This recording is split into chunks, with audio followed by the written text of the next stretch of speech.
Welcome, welcome, welcome. As always, I'm always pumping when we get to actually have, like Jesse and I get to have one-on-one time with one of our authors in this incredible anthology. And today it's you, Laurie. How exciting. Thank you. Welcome. Thank you for being with us. Thank you for saying yes to this crazy project. I love, but you know, one of the things I love most about this beautiful lady, other than her compassion, she radiates beauty, she radiates joy. She, like, all you want to do is hug this beautiful lady. She's like, I want to know more about her because she's just so lovely. But she sits in the same space as I do, that writing is not really her gig. And so I love the fact, Laurie, that you went, I've never written anything like this has not been my gig, but I'm in. And you said yes to coming out, hanging out with Jesse and I. How actually did you end up here? Do you know Jesse well? Did he kind of invite you? Is that how it worked? Well, when I finally realized, okay, I better start writing, I actually attended the Cascade Christian Writers Conference this last June, and Jesse was there.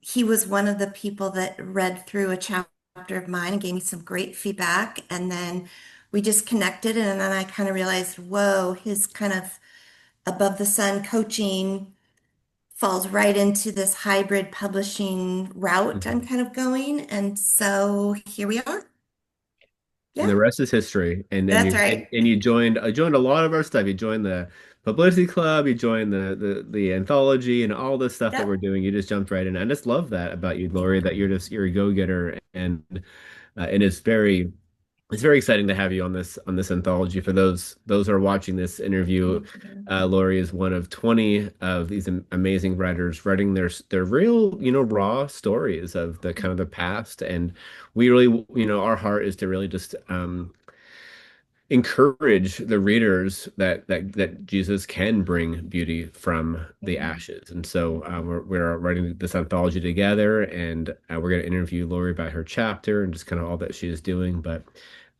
yeah, people can join the progress at beautyforashesanthology.com, and that's going to be where we're going to share all the behind the scenes stuff and allow people to join the journey and ultimately be able to buy the book by the end of the year. So we're getting it all Yep. together. We're Very making it exciting. professional, all the editing, and we're editing each other's chapter and doing all that fun stuff. But yeah, this is about you though, Laurie, and I just want to say again, thank you for being on this project with us, and we're really excited to Thank interview you. you and just about your heart behind all of this. And I just, you're such a writer, which is such a fun journey. You use your chapter is using the speedboat and sailboat metaphors. I think it works Mhm. so well to bring clarity and just bring people into that fun journey. And I just love that you frame that surrender is not a weakness, but just a place where intimacy and God finally becomes possible. And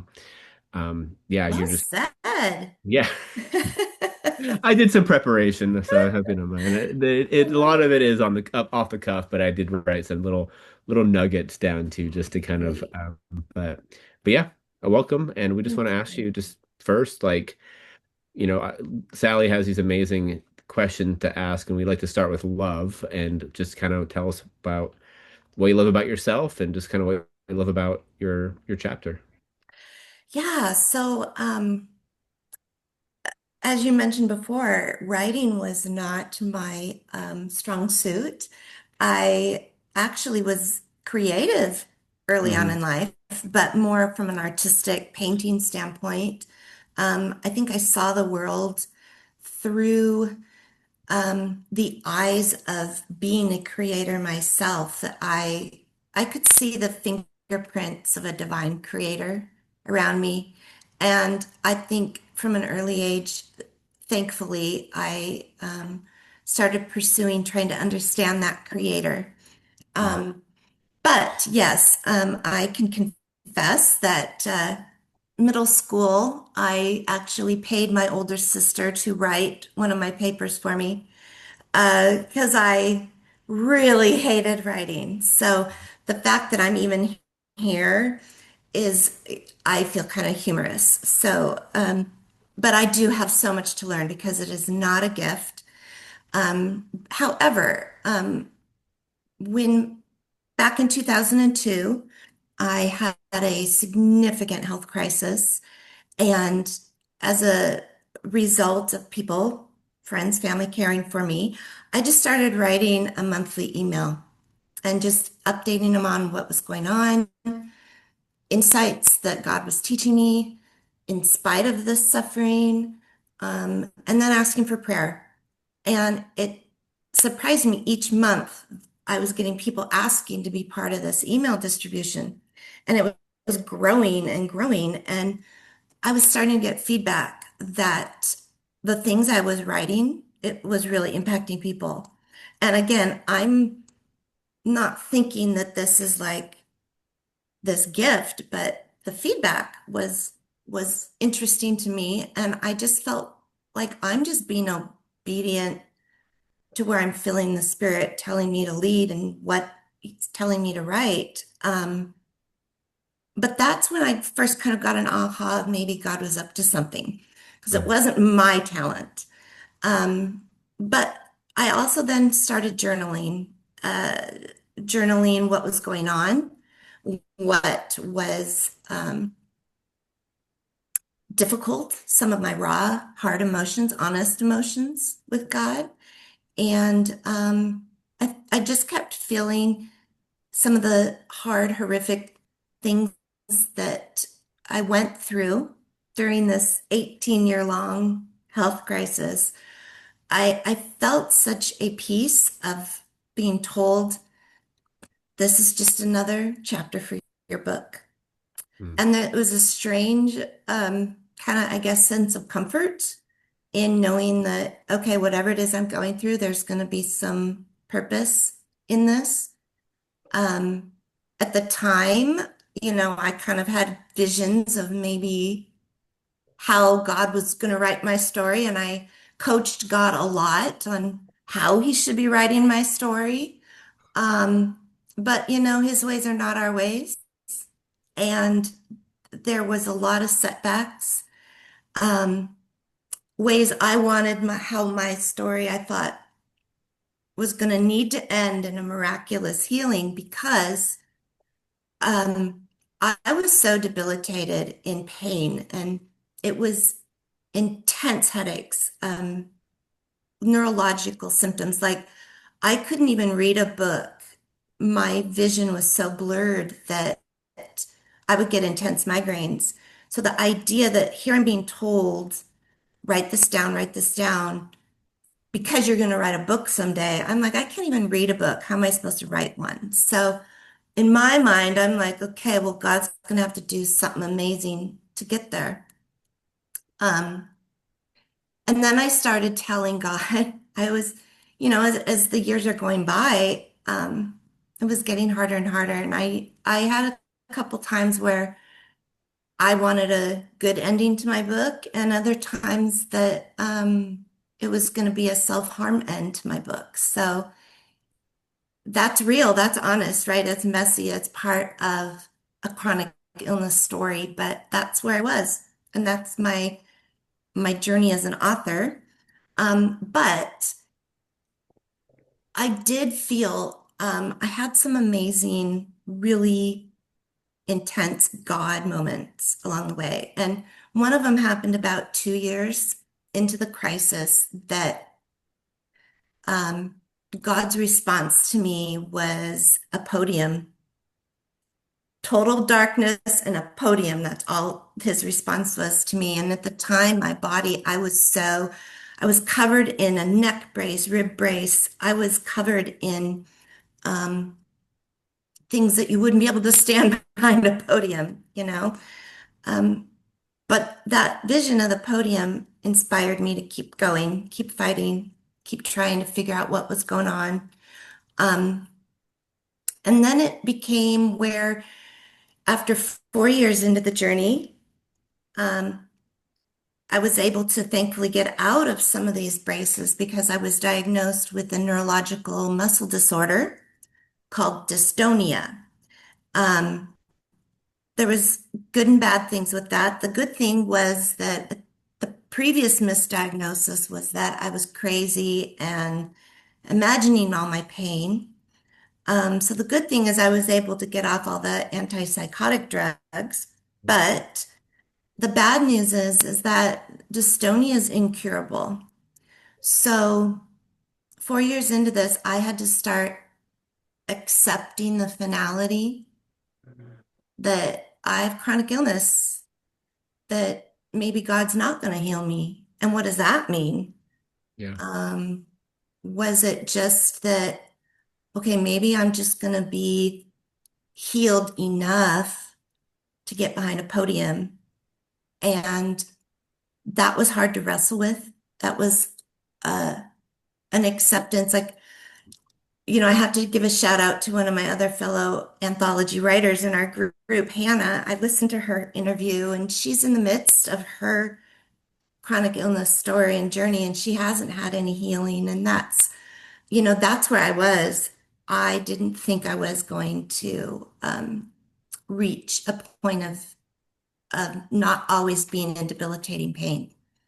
Mm. Um, but I have to now say, um, I lived 14 years with that dystonia diagnosis, just trying to live the highest quality of life I could.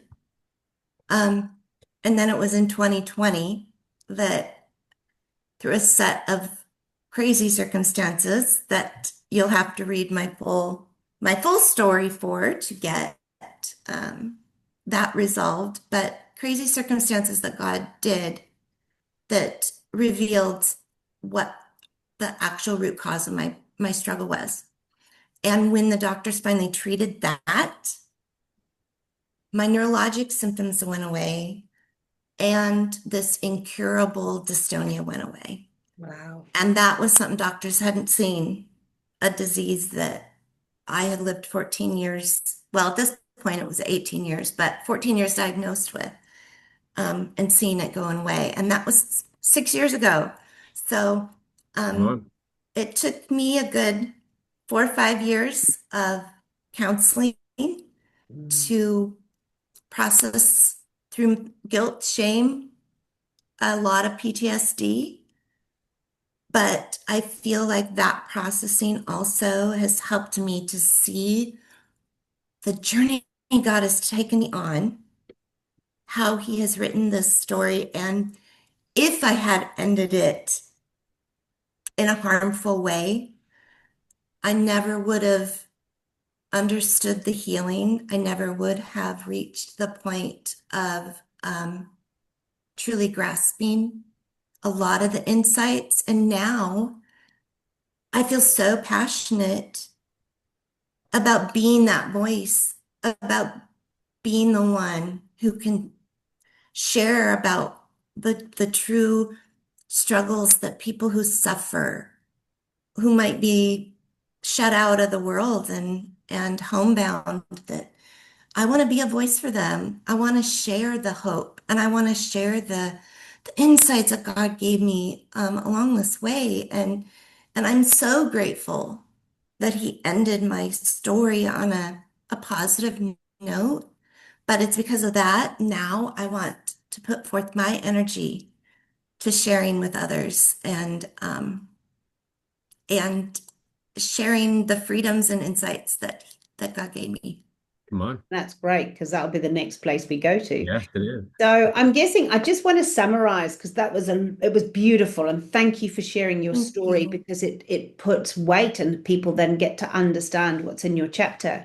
But what Mm. if you could give me three things that you love about yourself and this chapter in short Mm. form? What would they be? You could Ah, summarize some of that, thank you. I love how close God was to me right? before the tragedy. He was so great. I felt like I understood him more as a creator because he had given me that talent of art to create. Um, so I am so grateful and I love that I knew him well Good. before the crisis. Then after the crisis, um, hmm, I learned about parts of me I didn't love. And I learned I had a darker side that was the human side that was hard for me to acknowledge and share. But yet I felt like God had given me a grit and courage to share even the hard stuff. So I feel like something that I felt um, being on this journey is was maybe my courage. Yep. And that's something that I think I am so passionate about trying to keep people who are struggling and in that space to keep digging deep for that courage. Amen. Um, let's see, what was that? That's two things, three That's all things. right. Yeah, Ooh. go for it. You can give me, one more and then we'll go on to your beautiful insight. Okay, one more. I guess the last thing is I am grateful that I have a family and friends that stood by me. I have a husband that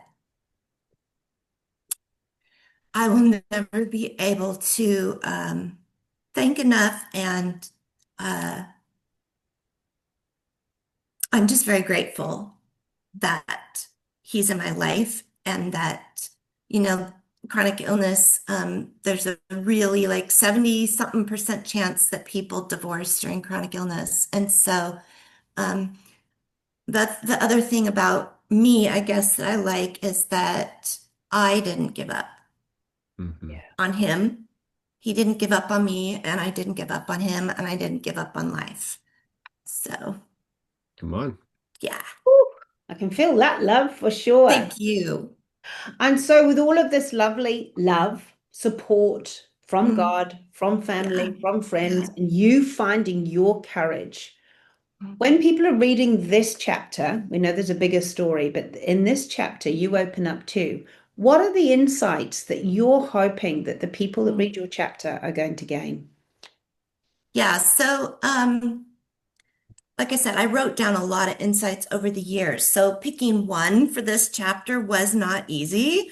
That in and of itself was the challenge, but the one I settled on was what Jesse had alluded to about the analogy of life on a speedboat versus life on a sailboat. And um, my my health crisis began during the labor of my second daughter. So I'm in my mid 20s, two kids. I am not planning to have a health crisis in my life. Um, I was living the speedboat life. I was high achieving. I was fast paced, goal oriented. I knew my destination. I was white knuckling that steering wheel, focused on goals in my life. And then my health crisis happens during the labor, and my engine in my speedboat explodes. I start going down, like I'm going under. And um, the insight I think that was beautiful was that God didn't just leave me to tread water. That I think in chronic illness, I think it's really easy for us to think we've done something wrong or we're Hmm. being punished. And I think that we think, well, certainly either God abandoned us or it's our fault. Yeah. So we don't think that there could be a third option. And that third option being the fact that maybe God is shifting the vessel that you're on. He's not abandoning you, but he is loving you so much to walk closer. He says in the Bible, he is close and near to the brokenhearted. And sometimes crisis brings us closer to God. And I started to learn after resenting my sailboat for a while. I did start to learn that there are so many beautiful things to learn being on a sailboat. There is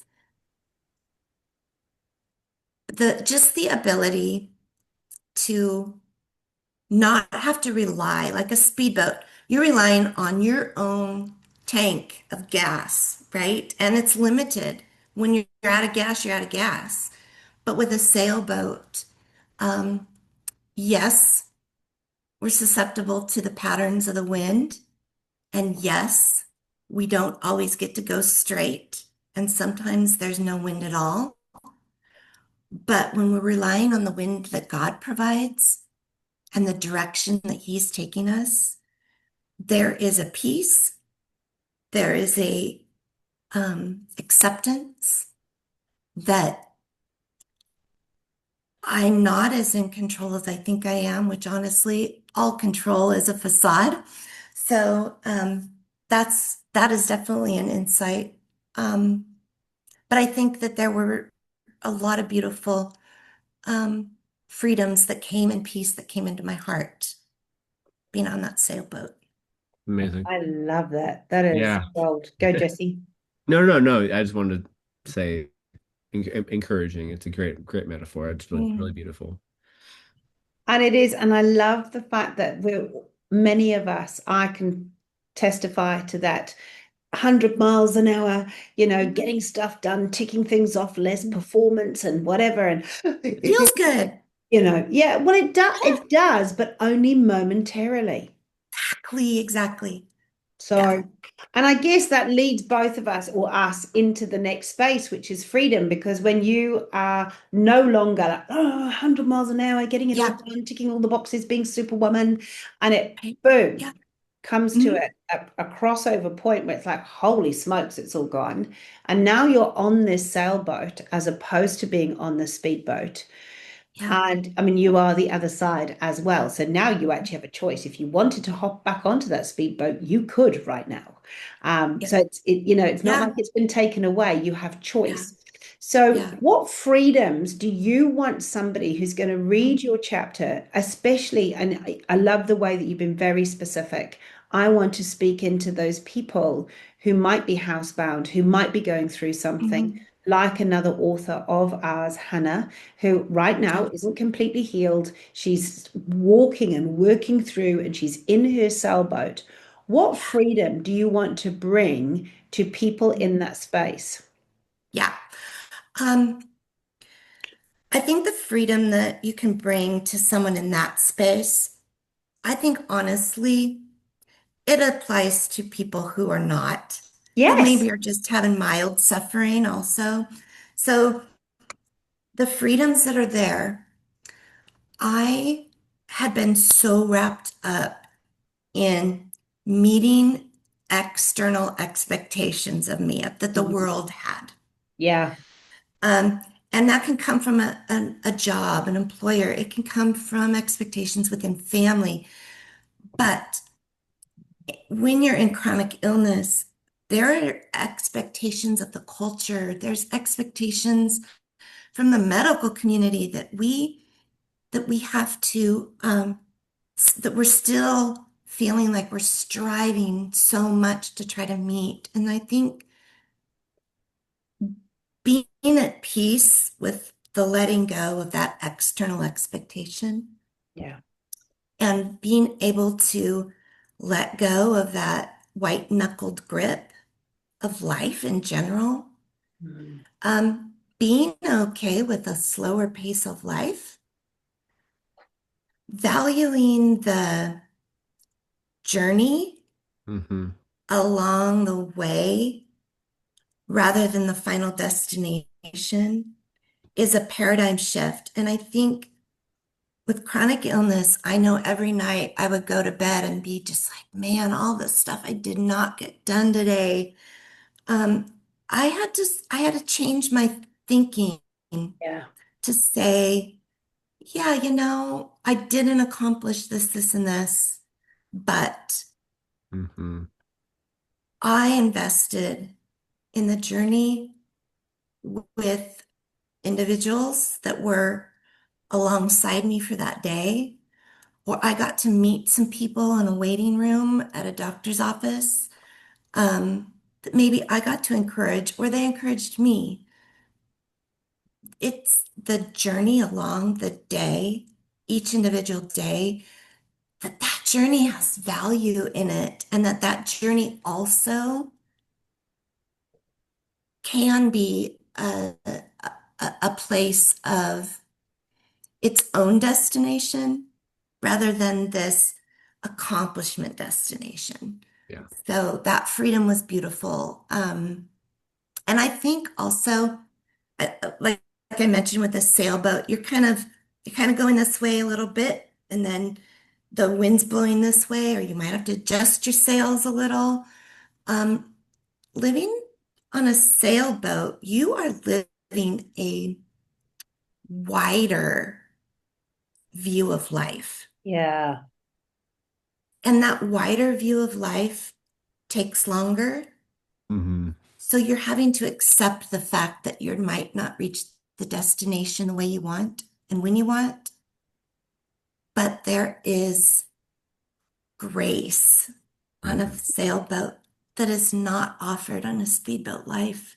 There's grace with yourself. There's Mm. grace with your goals. There's grace with even grace. I had to work through offering grace back to God that He hadn't answered my prayers the way I wanted.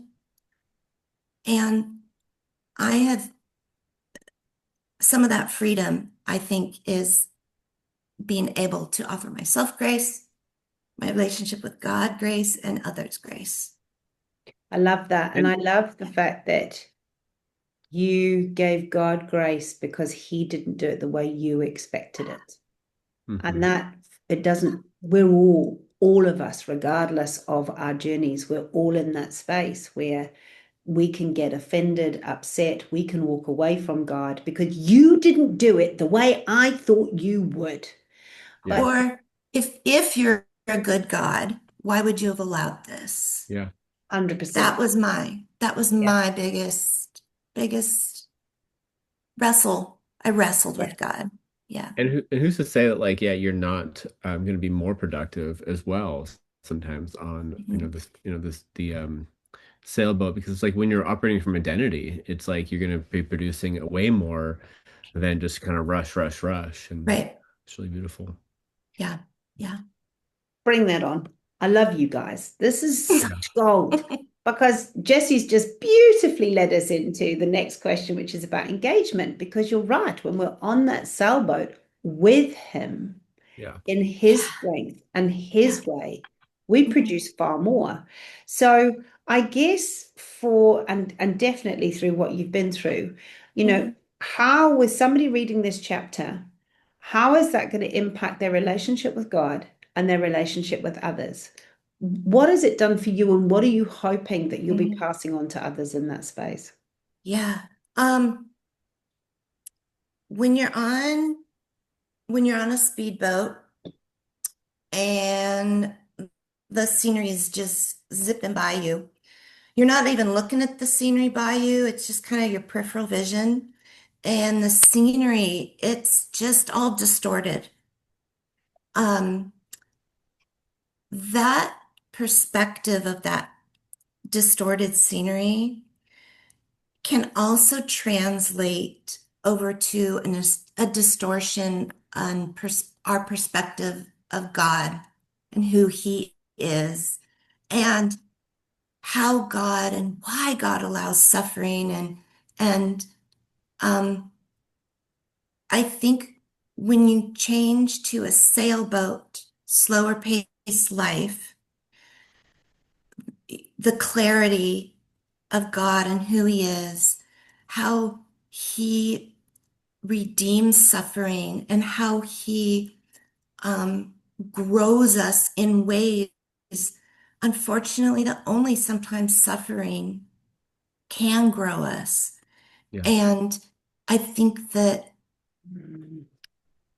that engagement with God on a more seeing Him accurately, I guess, is Hmm. is what I'm trying to say. I think is one of the ahas I've had. And then the other is being on a speedboat. You've got that noisy, screeching engine, it's going the whole way. And that engine, if you're journeying in life with other people, that engine also interferes with your engagement and depth of conversation you can have with people. But yet, when you're slowing down, you're on that sailboat and journeying life with others, you get to have deeper conversations, deeper experiences with the people that you love. Um, because you can hear them, they can hear you. And and I think that you're able to relate on a deeper level when you've got that tranquil backdrop about you rather than the screeching noise. Yeah. Um, I think also I've been able to engage with my own thoughts Mm, with that tranquil, slower pace, yeah. which then has allowed me to also, I can hear God's, that still small voice we talk, the Bible talks about. I can hear him more often and clearer Mm. this way. So I feel like my depth of relationship and engagements with myself, with people I love, and with the Lord has all grown exponentially through this. That is a wonderful thing to end on. I know we're kind of getting to time, but thank you, Laurie. And I want to give you just Thank kind of you. a final thought too, and just kind of how people can follow you. But it's been such a wonderful journey with you, and thank you for just Mm, taking the time out of today and just being vulnerable, and thank you for being a part of this thank you. project. Yeah. Again, for those who are watching, you can kind of hear more about the project at beautyforashesanthology.com. And if you want to Mm, follow Laurie specifically, you can kind of add her name whenever you join the mailing list at that address. But Laurie, you have your own thing people can follow you at as well. So feel free to kind of Yeah. share that. Yeah. Well, I've been working with this great web developer named Jesse, and he's been helping me get my website started. And that is at lauriemcdowell.net. Hmm. And my first name is spelled Laurie. So lauriemcdowell.net is my website. Um, Thankfully, I've also been able to kind of attach some opportunities to even buy some of my artwork from my website, as well as I'll have a link to this book after it's published. And then hopefully soon after, I'm hoping to publish my own book.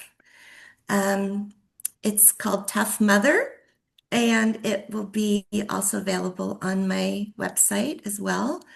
I also have an Instagram account, and that's at lori.mcdowell.inspire. And that's my Instagram. Yeah, Perfect. happy to engage. I'm hoping to start up a newsletter also. So if interested in joining my newsletter, you can join from my website. Yeah. Perfect.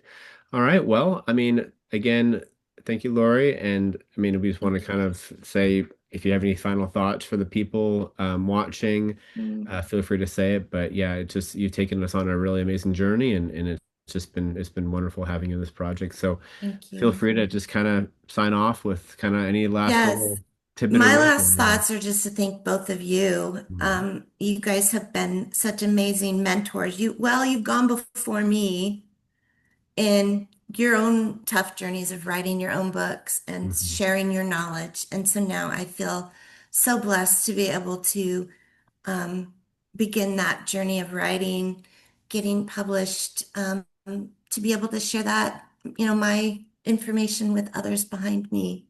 So Awesome. thank you. Been a pleasure. Yeah. Yeah. And thank you, beautiful lady. The joy of this is we're all in this together. The journey is, Yes, some people have done this bit and someone's done this bit, but I can tuck in behind that person and I can tuck in and then somebody else tucks in behind us. exactly. And that's how the kingdom works. So thank you for saying yes to us. Thank you for your time today. And thank you for all the beautiful gold you have shared. And, I always say, oh, 100 God, can I just not go through this and have the glory on the other side? But Exactly. it's the bits that actually 18 years is a long time. Mhm. So, thank you because that means that this side of it is going to be absolutely flipping Yeah, brilliant because he would it not have is. taken you through that to not give you Mhm. incredible glory on the Yeah, other side. So, we're looking forward just to thank you. seeing you in this and seeing you in the journey going forward. And as Yeah, Jesse said, come and join Laurie and the rest of the team at yes. beautyforashesanthology.com because we'll release these videos, we'll release stuff to you before the public get to see it. So if you want more, come and join us. Thank you, Laurie. God bless. Thanks. You too.